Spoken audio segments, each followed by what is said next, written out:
Hello, नमस्कार. कसे आहात सर्वजण? मजेत आहात ना? तर मजेतच राहायला हवं सर्वांना. सर्वप्रथम श्री स्वामी समर्थ.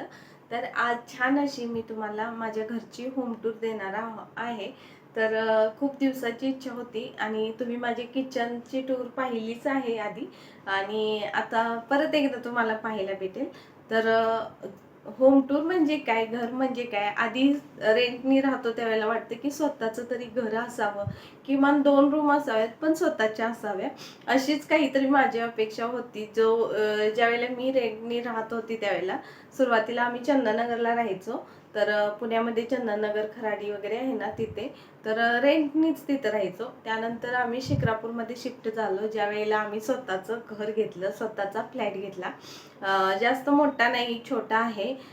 घर किती मोठं आहे त्यापेक्षा घरातली माणसं किती मायाळू प्रेमळ आहेत हे महत्त्वाचं असतं. तर माझी संकल्पना घराच्या बाबतीत वेगळी आहे. छोटं असेल तरी चालेल, पण ते समाधानी असावी. ती वास्तू आहे ती समाधानी असावी. त्या घरात पॉझिटिव्हिटी असावी, एकमेकाबद्दल आदर असावा, मग तो छोट्यांबद्दल असो किंवा मोठ्यांबद्दल. तर घरामध्ये आदर असावा, वडिलांबद्दल, आईबद्दल किंवा आई वडिलांना आपल्या मुलांबद्दल, असंच काहीतरी मला सुद्धा वाटतं आणि मी तसं ठेवायचा पुरेपूर प्रयत्न करते माझं घर. तर माझं घर जास्त मोठं नाही किंवा जास्त शो ऑफ नाहीये.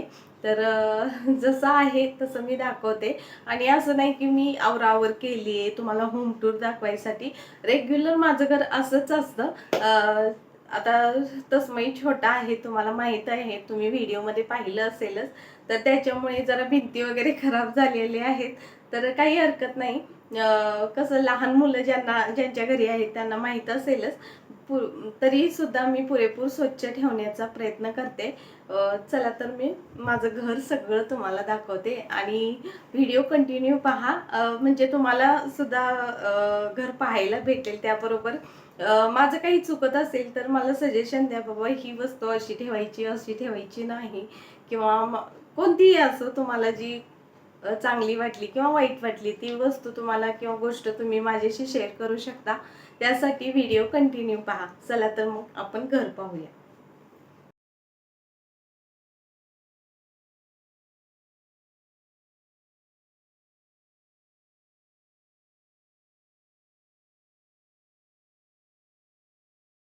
तर आता तुम्हाला मी बाहेरचा भाग दाखवला होता. त्या ताई वगैरे शेजारच्या बसल्या होत्या दरवाजाबाहेर. तर त्या कम्फर्टेबल नव्हत्या म्हणून मी काय फक्त असं बाहेरचा लुक दाखवला तुम्हाला. तर हा आहे बाहेरचा डोर, जो हा एंट्रन्स आहे. तर तो डोर आहे. त्याचबरोबर इथं जी भिंत आहे ना, तर त्या भिंतीला अशी टी व्ही आणि हे शोपीससाठी जे काय म्हणतात त्याला, फर्निचर आहे. तर ते आहे जे मी ऑनलाईन मागवलं होतं मिशोवरून आणि मला तर खूप छान आहे, आवडले. आणि असं वाटतं की क्वालिटी कशी असेल, तर भन्नाट आहे आणि क्वालिटी खूप छान आहे, बघू शकताय. आणि असं जास्त ओझं असं भार नाही सोसत त्याच्यावर, तरी पण शोपीस वगैरे आपण ठेवू शकतोय. हे बघा असं. आणि येते तसमईच्या ह्या गाड्या, मी मध्ये मध्ये येऊ नयेत म्हणून मी अशा पद्धतीनं 3 गाड्या एका साईडलाच ठेवून दिल्यात. तर ह्या साईडला आहे जी विंडो. तर इथे बघा, इथून जी आहे तर बाहेरची रूम, म्हणजे बाहेरची जी आमची सुरुवातीला गॅलरी होती तिथंच आता आम्ही रूम बनवली, ती दाखवतेच. अशी ही इथंच विंडो आहे. तर ही पहा या अशा पद्धतीने. आणि एक मिनिट. तर हे दोघींचे जे मेडल भेटले होते ना स्कूलमध्ये, तर ते आहे. हे बघा.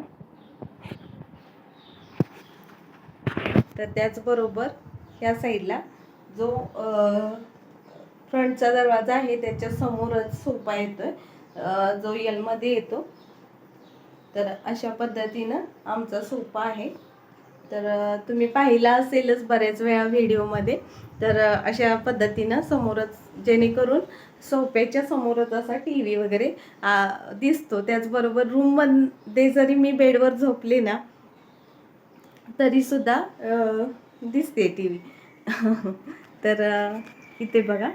त्याचबरोबर इथे ह्या हॉलच्या बरोबर बाहेर इथे एक रूम बनवली आहे मी, जी मुलींच्यासाठी तर इथं कॉम्प्युटर आहे, टेबल त्यांचा अभ्यासाचा स्टडी टेबल आहे तर तो. तर इथे जे आहे ती विंडो तुम्ही आतून पाहिली ती, आणि इथे जे सामान आहे तर ते तसमईची खेळणी वगैरे एका साईडला ठेवलेत मी. आणि इथे ब्लँकेट वगैरे आहे, जे इथं बेडवर झोपेल ते पटकन तिथे यूज करेल त्यासाठी. तर इथं बेड कम सोफा आहे जो इथे आम्ही ठेवलेला आहे. त्याचबरोबर इथे जास्त कुंड्या नाहीत, 3च कुंड्या आहेत. जास्त काही झाडं वगैरे मी लावलेली नाहीत, कारण इथे झाडं वगैरे भरपूर आहेत, त्यामुळे काही गरज वाटत नाही. आणि त्याचबरोबर इथे आम्ही मोठी विंडो बनवली. आणि सगळ्यात जास्त आवडतं माझं तुळशी वृंदावन इथे कॉर्नरमध्ये ठेवलेलं आहे मी. तर अशा पद्धतीने इथली रूम बनवली. इथं अगदी छोटी गॅलरी होती, तर त्यालाच आम्ही एका रूमचं स्वरूप दिले. आणि ते कसं वाटलं मला प्लीज कमेंट करून सांगा.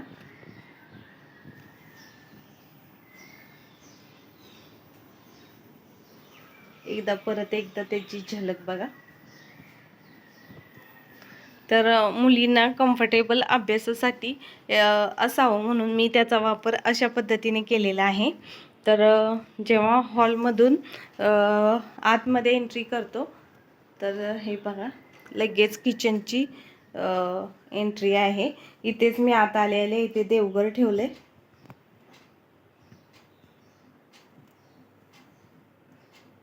तर तुपाचा दिवा विझलेला आहे आता.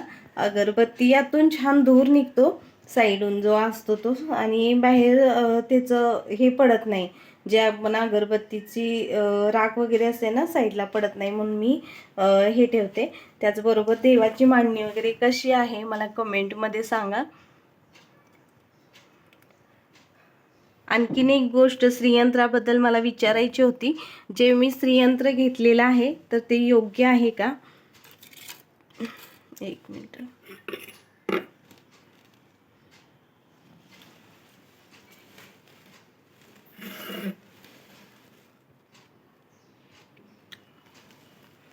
तर अशा पद्धतीचं हे श्रीयंत्र मी घेतलेलं आहे.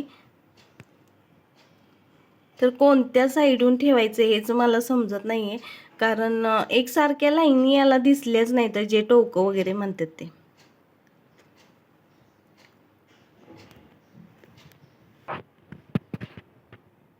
तर हे छान असं देवघर माझं.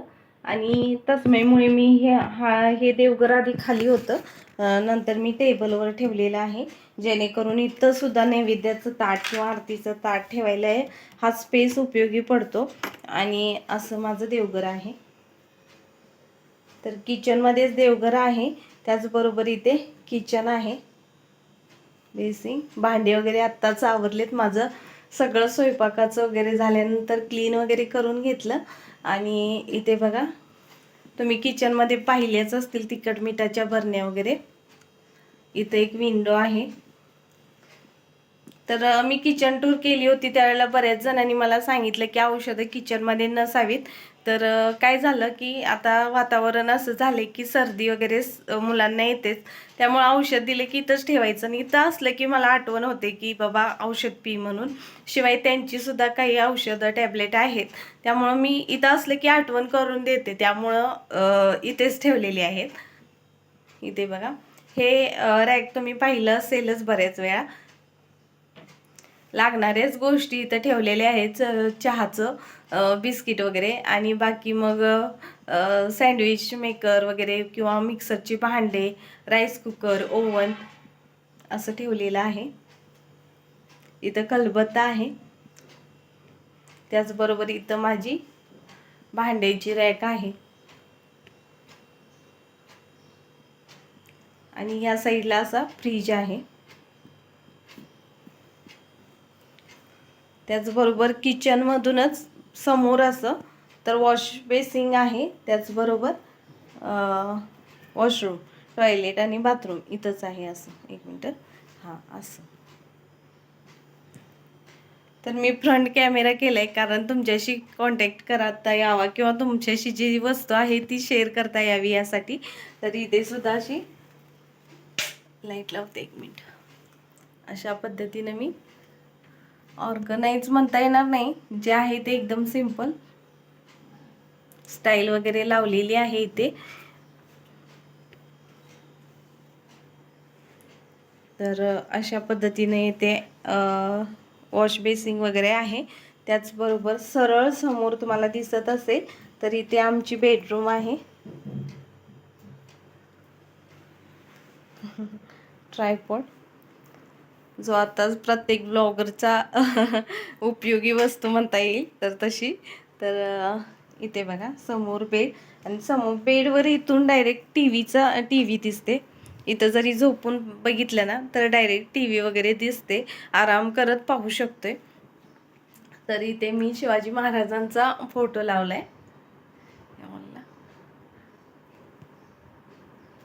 तर इथे लाईटीजवळ काही हे लावलेलं आहे, काय बटरफ्लाय शोपीसचे. त्याचबरोबर इथे आहे ती विंडो बेडरूममध्ये, आणि इथे मी झोका लावलेला आहे तसमईचा साडीचा. त्याचबरोबर दोरीसुद्धा आहे, कारण पाऊस पडायला लागला की कपडे आतल्या त्या रूममध्ये मी वरती जे काय म्हणतात ते स्टँड आहे तिथे ठेवते, आणि कधी सुकायला इकडे फॅन खाली सुद्धा टाकावी लागतात तिथं जे बसले नाही तर. आणि वरती काय मी जे लागत नाही त्या बॅगा वगैरे सामान ठेवून दिले स्टोरेजचं बॉक्समध्ये पॅक करून, जे वर्षातून कधी तर गणपतीत गौरी गणपतीत वगैरे लागतं. तर तशा पद्धतीने. आणि असा आहे माझा एक सिंपल साधं असं घर. आणि इथे बघा भिंतीच्या साईडला, इथं विंडोच्या साईडला इथे एक कपाट आहे, जे तुम्ही ब्लॉगमध्ये बऱ्याच वेळा पाहिलं असेल कपडे वगैरे ऑर्गनाईज करताना ठेवताना. त्याचबरोबर इथे आम्ही असा वॉलपेपर लावलाय, आणि इकडे आहे तर इथे सुद्धा वॉलपेपर लावलेला आहे, पण एकदम light colour, light pink colour मधला आहे. आणि इथं जो दरवाजेच्या मागं जे जागा शिल्लक राहत होती म्हणून मी एक सिंगल कबर्ड आणून इथे ठेवलेला आहे, आणि फार उपयोगी पडतं. मुलांची कपडे सुद्धा भरपूर असतात, जर आपली फॅमिली मोठी असली तर तरी मी होईल तेवढी जी अपुरी पडतात, किंवा मुलांच्या वाढत्या वयानुसार कपडे घ्यावी लागतात, त्यामुळे जास्त पण मी कपडे खरेदी करते असं नाही, जे गरजेपुरतं आहे तेवढं घेते. तर असा आहे माझा फ्लॅट, माझं घर. तर तुम्हाला कसं वाटलं मला कमेंट करून नक्की. व्हिडिओ आवडला असेल तर व्हिडिओला लाईक करा, शेअर करा, चॅनेलला सबस्क्राईब करून सपोर्ट करा.